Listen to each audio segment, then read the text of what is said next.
विजय शिवतारे, तू बोलतो किती, तुझा आवाका किती, यंदा बघतोस तू आमदार कसा होतो ते। मी एकदा ठरवलं की कोणाला आमदार नाही करायचं तर कोणाच्या बापाला ऐकत नाही। अजित पवार यांनी 2019च्या लोकसभा निवडणुकीत प्रचारादरम्यान शिवतारेंविषयी असं वक्तव्य केलं होतं। तर आता शिवतारे म्हणतायत, अजित पवाराला कळेल की आता माझा आवाका किती आहे। एका राक्षसाला मारण्यासाठी तुझा राक्षस उभा करणं कितपत योग्य। आता हा विंचू महादेवाच्या पिंडीवर जाऊन बसलाय, चप्पल मारावी तर महादेवाच्या पिंडीला लागणार।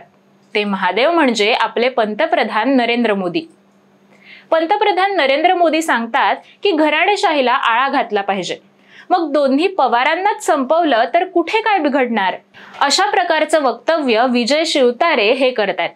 पण यामागे नेमकी ताकद कोणाची? विजय शिवतारे अचानकपणे पवारांच्या विरोधात इतकं का बोलताहेत?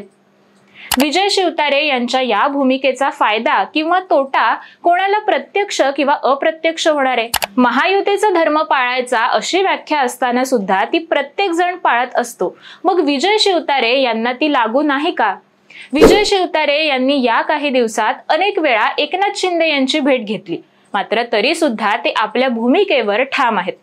सुनेत्रा पवार आणि सुप्रिया सुळे या दोन्हींच्या विरोधात अपक्ष उमेदवारीचा अर्ज दाखल करून विजय शिवतारे स्वतः निवडतील का, की त्यांच्या उमेदवारीचा फायदा सुप्रिया सुळे किंवा सुनेत्रा पवार यांना होऊ शकतो? कारवाई केली तरी सुद्धा मी ही निवडणूक लढवेनच अशी ठाम भूमिका विजय शिवतारे यांनी घेतलीय। ते खरोखरच उमेदवारीचा अर्ज दाखल करतील का? अजित पवार, शरद पवार, एकनाथ शिंदे की देवेंद्र फडणवीस या सर्वांपैकी विजय शिवतारे यांचा बोलविता धनी कोण? असे एक नव्हे तर अनेक प्रश्न विजय शिवतारे यांच्या बाबतीत उपस्थित राहिले। 2019 नंतर चर्चेत नसलेले विजय शिवतारे अचानक चर्चेत आले आणि आता वादग्रस्त ठरत आहेत। तर कोण आहेत विजय शिवतारे यांचा बोलविता धनी? विजय शिवतारे यांच्या उमेदवारीमुळे नेमका कोणाला फायदा होऊ शकतो? काय असतील शक्यता? याबद्दलच जाणून घेऊया आजच्या या व्हिडिओच्या माध्यमातून। नमस्कार, मी आकांक्षा आणि तुम्ही पाहत आहात इन्फोबारी। शरद पवार यांच्या राष्ट्रवादी काँग्रेस पक्षात फूट पडल्यानंतर अजित पवार महायुतीत सहभागी झाले आणि त्यानंतर अजित पवार यांच्या वाटेला पक्षचिन्ह आणि पक्ष देखील गेला। अजित पवार यांच्या फुटीनंतर ते महायुतीत सहभागी झाले, मात्र पवार घराण्यातल्या या वादावर आणि फुटीवर कोणालाच विश्वास बसेना। जोवर पवार यांची पवार घराण्यातच लढत होत नाही आणि कोणीतरी एक पवार निवडणुकीत पराजयाला सामोरं जात नाही, तोवर महाराष्ट्राचा विश्वास बसणार नाही। अशी बाब उघडल्यानंतर बारामती लोकसभा मतदारसंघातून सुप्रिया सुळे यांच्या विरोधात पवार कुटुंबातीलच अजित पवार यांच्या पत्नी सुनेत्रा पवार यांची उमेदवारी निश्चित मानली जाऊ लागली आणि सुनेत्रा पवार या प्रचार कामाला सुद्धा लागल्या। महाविकास आघाडी आणि महायुती असे दोन वेगवेगळे युती म्हणून जरी लढत असले तरी सुद्धा महाविकास आघाडी आणि महायुती यांच्या अंतर्गत असलेल्या पक्षातील कार्यकर्त्यांमध्ये फार मोठी तफावत आहे। वैचारिक मतभेद सुद्धा आहेत, मात्र त्याला अपवाद आता बारामती लोकसभा मतदारसंघ आहे। बारामती लोकसभा मतदारसंघात पवार कुटुंब आणि विरोधक असे दोनच गट आढळतात। आता मात्र महायुती आणि महाविकास आघाडी या दोन्हींचे उमेदवार हे पवार कुटुंबातलेच असल्यामुळे पवार विरोधक मतदार कोणाला मतदान करणार असा प्रश्न उपस्थित झाला। पवार विरोधक मतदारांना एक चेहरा हवा होता आणि तो चेहरा कोण अशी चर्चा सुरू असतानाच त्या चर्चेला एक चेहरा प्राप्त झाला आणि तो म्हणजे विजय शिवतारे यांच्या रूपाने। 2004 पासून जर आपण ही आकडेवारी बघितली तर भारतीय जनता पक्षाच्या पृथ्वीराज जाचक यांना 2,11,580 मते होती, तर विजयी झालेल्या शरद पवार यांना 63,455 मते होती। 2009च्या लोकसभा निवडणुकीत सुप्रिया सुळे यांना 4,87,827 मते होती, तर भारतीय जनता पक्षाच्या कांता नलावडे यांना 1,50,996 मते होती। 2014च्या लोकसभा निवडणुकीत नरेंद्र मोदी यांचा संपूर्ण देशात करिश्मा असताना सुद्धा सुप्रिया सुळे यांना 5,21,565 मते होती, तर महादेव जानकर यांना 4,51,843 मते होती। त्यावेळेस महादेव जानकर यांना महायुतीने पाठिंबा दिला होता। तर 2019ला सुप्रिया सुळे यांना पाडणारच असा निश्चय घेऊन निवडणुकीत उतरलेल्या भारतीय जनता पक्षाच्या कांचन कुल यांना 5,30,940 मते होती, तर विजयी झालेल्या सुप्रिया सुळे यांना 6,86,714 मते होती.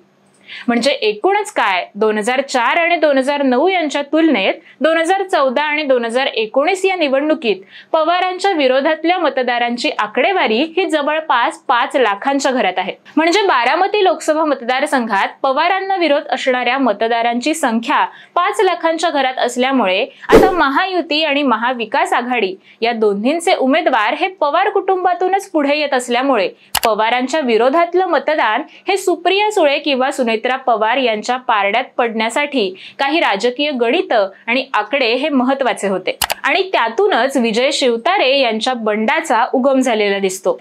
मग विजय शिवतारे यांच्या या बंडाचा फायदा खरा कोणाला होईल याचं जर विश्लेषण केलं तर सुरुवातीला आपण अजित पवार यांच्या बाजूने विचार केला तर हर्षवर्धन पाटील आणि विजय शिवतारे यांचा आजही अजित पवार यांच्या नावाला विरोध आहे. एकेकाळी हर्षवर्धन पाटील आणि विजय शिवतारे यांचा पराभव हा अजित पवार यांच्यामुळेच झालेला आहे. त्यामुळे या निवडणुकीत हे दोन्हीही नेते अजित पवार यांना पाठिंबा देतीलच किंवा त्यांचे कार्यकर्ते प्रामाणिकपणे अजित पवारांसाठी काम करतील यावर प्रश्नचिन्ह उपस्थित आहे. याचा थेट फायदा सुप्रिया सुळे यांना होऊ शकतो. अजित पवार यांच्या विरोधातलं हे मतदान सुप्रिया सुळे यांच्या पारड्यात जाऊ शकतं. मात्र ज्या मतदारांना सुप्रिया सुळे यांना सुद्धा मतदान करायचं नाही अशा मतदारांसाठी नवा चेहरा समोर आला आणि तो म्हणजे शिवतारे यांच्या रूपाने. मग शिवतारे यांना उमेदवारी देऊन कदाचित दोन्ही पवारांच्या विरोधातलं मतदान निवडणुकीच्या प्रचारादरम्यान जमवलं जाऊन त्यानंतर विजय शिवतारे ऐन मतदारांच्या तोंडावर माघार घेऊन सुप्रिया सुळे किंवा अजित पवार यांना पाठिंबा देऊ शकतात. जर शिवतारे यांनी असं केलं तर शिवतारे यांनी ज्या उमेदवाराला ऐनवेळी पाठिंबा दिला त्याचा विजय हा सोपा होऊ शकतो. म्हणून कदाचित शिवतारे यांना शरद पवार यांनीच उभं केलं असावं असा पहिला अंदाज वर्तवला जातोय. तर विजय शिवतारे यांना आपल्या विरोधात मतदान जमवायला सुरुवात करायला लावून निवडणुकीच्या ऐन तोंडावर शिंदे फडणवीस यांच्या मध्यस्थीने विजय शिवतारे हे पुन्हा अजित पवार यांना पाठिंबा देतील असा देखील प्लॅन अजित पवार यांचा असू शकतो. तर सुप्रिया सुळे आणि सुनेत्रा पवार या दोन्ही पवार कुटुंबियांच्या लढतीमध्ये सुप्रिया सुळे यांना मिळणाऱ्या मतदानात विभागणी होते. साधारण 6 लाखांच्या आसपास मतदान सुप्रिया सुळे यांना मिळतं. त्यात जर मतांची फूट पडली तर सुप्रिया सुळे आणि सुनेत्रा पवार यांच्या मतांच्या विभागणी होऊ शकते. तर पवारांच्या विरोधात नेहमी असणारे सुमारे 5 लाखांच्या आसपास मतदान हे विजय शिवतारे यांच्या पारड्यात पडून विजय शिवतारे यांच्या गळ्यात विजयाची माळ पडू शकते आणि नंतर विजय शिवतारे यांचा भारतीय जनता पक्षात प्रवेश केला जाऊ शकतो. जर असं शक्य झालं तर या निवडणुकीत विजय शिवतारे यांच्या रूपाने भारतीय जनता पक्षाला एका दगडात अनेक पक्षी मारता येतील. शरद पवार यांच्या राजकारणाला विरोध देवेंद्र फडणवीस यांच्या माध्यमातून नेहमीच होत असतो. म्हणून सुप्रिया सुळे यांना पराभूत करून विजय शिवतारे यांना निवडून आणून देवेंद्र फडणवीस यांचं राजकारण वरचढ ठरेल. तर विजय शिवतारे निवडले तर आपोआपच अजित पवार यांची बारामती लोकसभा मतदारसंघ आणि विधानसभा मतदारसंघात असणारी ताकद कमी होते. अजित पवार यांना बारामतीतच पराभूत केल्यामुळे महायुतीत त्यांचं स्थान दुय्यम होतं. महायुतीत अजित पवारांची ताकद आपोआपच कमी होते. यापुढे कदाचित देवेंद्र फडणवीस यांनीच शिवतारेंना पुढे केलं असावं असा देखील अंदाज बांधला जातोय.